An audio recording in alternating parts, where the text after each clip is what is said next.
Ayan, mabuhay mga batang sentral. Best of luck po sa palarong pambansa. Galing naman ito kay Maris M. Garcia. So ito yung, hindi ako nagkakamali, ito yung back-to-back champion Nueva sa, Ecija Mighty yung Generals. Nueva Ecija Mighty Generals sa Elementary Boys Volleyball.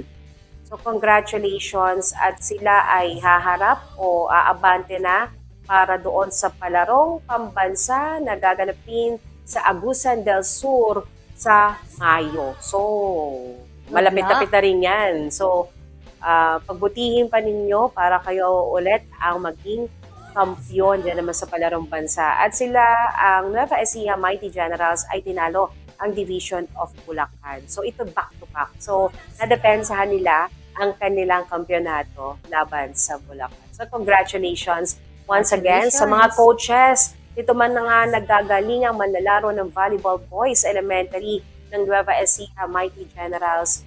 Saludo po kami sa inyo. At habaan pa po ninyo ang sakripisyo, ang inyong tiyaga sa pagtuturo, pag-eensayo sa ating mga atletang manlalaro dito sa lalawigan ng Nueva Ecija.